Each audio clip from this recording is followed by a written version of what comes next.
Hello दोस्तों, स्वागत करते हैं आज के बीच में आपके अपने चैनल स्टडी मिरर पर। दोस्तों बात करें ब्रेकिंग न्यूज़। आज का सबसे बड़ा सवाल जो सोशल मीडिया पर चल रहा है, जब से टीईटी को लेकर आदेश आया है, जहां पर 142 का प्रयोग करते हुए जज साहब ने आदेश दिया है और उन्होंने ये कहा है टीटी के आदेश में कि 5 साल तक के जो टीचर जिनकी रिटायरमेंट 5 साल के अंदर है वो उनको टीटी नहीं देना है, लेकिन उनका प्रमोशन नहीं होगा अगर वो टीटी नहीं पास करते, बट उनकी नौकरी बची रहे। लेकिन अगर जिनकी नौकरी 5 साल से ज़्यादा है, अगर वो 2 वर्ष के अंदर टीटी नहीं पास करते हैं तो उनकी नौकरी पर संकट रहेगा।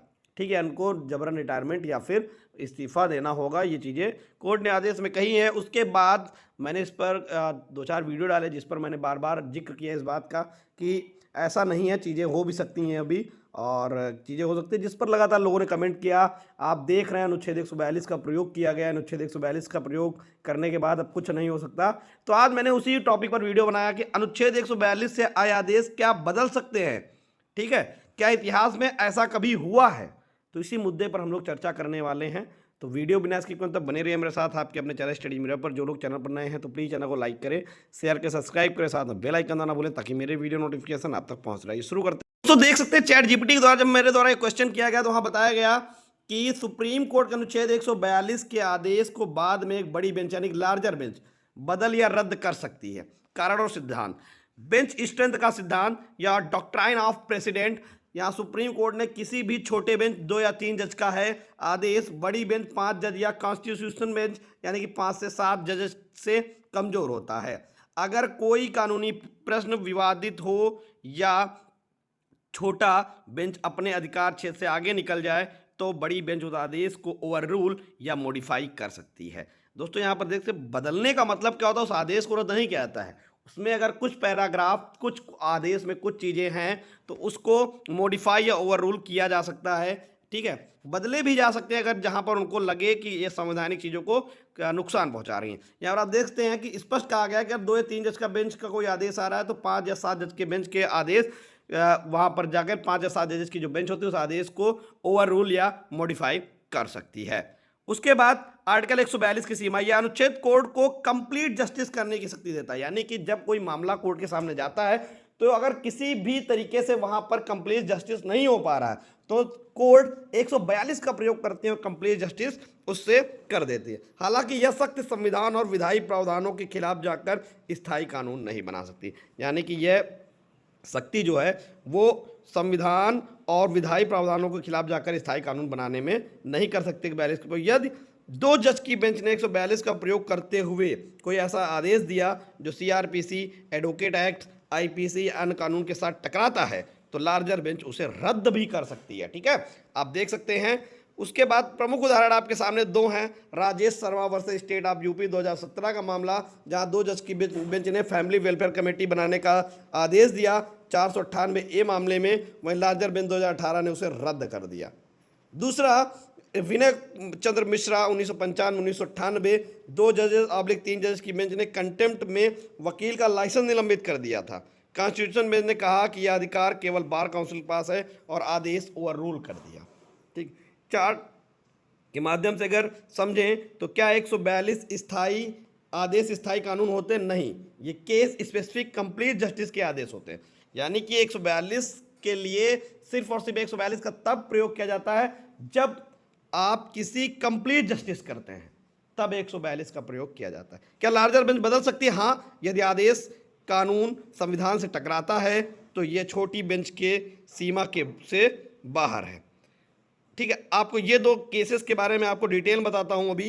राजेश शर्मा और विनय चंद्रा मिश्रा कंटेम्प्ट केस।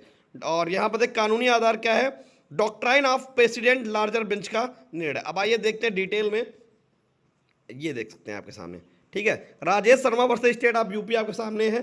तारीख बेंच जो आपके सामने आप देख सकते हैं, हाँ 27 जुलाई 2017 बेंच जस्टिस A.K. गोयल और जस्टिस यू ललित 142 का प्रयोग करते हुए निर्देशित किया था कि हर जिले में फैमिली वेलफेयर कमेटी बने और सेक्शन 498 मामलों में पुलिस कार्रवाई सिर्फ FWC की सिफारिश पर हो, जिसमें व्यक्तिगत प्रस्तुतियां आमतौर पर जरूरी ना हो और वीडियो कॉन्फ्रेंसिंग स्वीकार हो आदि। तो इस बेंच का निर्णय आप देख सकते हैं। लार्जर कॉन्स्टिट्यूशन बेंच ने कहा 14 सितंबर 2018 को 3 न्यायाधीश की बेंच, जिसमें CJI दीपक मिश्रा, जस्टिस खानविलकर और जस्टिस डीवाई चंद्रचूड़। देख सकते हैं यहाँ पर भी आप ये आदेश पूर्ण रूप से रद्द कर दिया। कारण डब्ल्यूएफसी का गठन सीआरपीसी की विधायी अधिकार क्षेत्र से बाहर था, जो न्यायिक शक्तियों का हस्तांतरण था। आप देखते हैं पहला मामला जिसको मैंने डिटेल में बताया, 142 का प्रयोग किया गया और जिसको यहाँ पर रद्द किया गया। ठीक। दूसरा मामला विनय चंद्र मिश्रा, 10 मार्च 1995, बेंच 3 जजेस की, Kuldeep Singh justice, justice JS Verma, justice PB Sawant की। यहाँ पर सुप्रीम कोर्ट ने आर्टिकल 129 रीड विद आर्टिकल 142 के तहत आरोपित को सस्पेंड जेल 6 सप्ताह और वकील के तौर पर अभ्यास का 3 साल के लिए लाइसेंस निलंबन का आदेश दिया गया था। 17 अप्रैल 1998 को कॉन्स्टिट्यूशन बेंच ने यह आदेश ओवर रूल्ड किया। तर्क, एडवोकेट एक्ट 1961 के तहत वकील का लाइसेंस निलंबित करने का अधिकार सिर्फ बार काउंसिल को है, ना सुप्रीम कोर्ट को। आर्टिकल 142 की सख्ती के तहत समरी तरीके से यह आदेश दिया गया, आप देख सकते हैं। तो ये 2 आदेश हैं, ठीक है, जहां पर आप देखते हैं कि इन दोनों मामलों में देखा गया कि आर्टिकल 142 का प्रयोग करते हुए छोटे बेंच के न्याय की संपूर्णता लक्षित था। छोटी बेंच के द्वारा जो दिया गया न्याय की संपूर्णता को लक्षित था, लेकिन दोनों ही मामलों में बड़े या संविधान बेंच के बाद यह आदेश बदल गया या रद्द कर दिया गया। यह दर्शाता है कि सुप्रीम कोर्ट में बेंच साइज का बड़ा महत्व है और प्रोसीजर और अधिकार क्षेत्र ज्यूरिडिक्शन की सीमाओं का पालन आवश्यक है।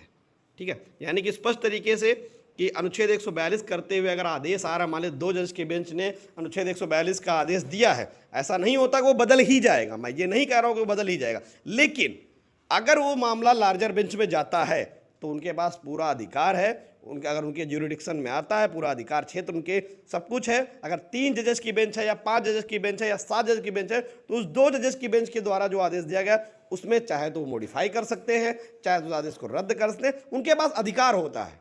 बस मेरा कहने का मतलब सिर्फ इतना है कि चेंज हो सकते हैं, ऐसा नहीं है कि नहीं होंगे। ठीक है, तो ये क्वेश्चन का जवाब आप विद फैक्ट आपको मैंने दिया। आप जाके गूगल करके ये दोनों आदेश को देख सकते हैं। ज़्यादा डिटेल में इन आदेशों के बारे में जानना है, कमेंट में जरूर बताइएगा और भी डिटेलिंग में इसको प्रस्तुत किया जाएगा। धन्यवाद।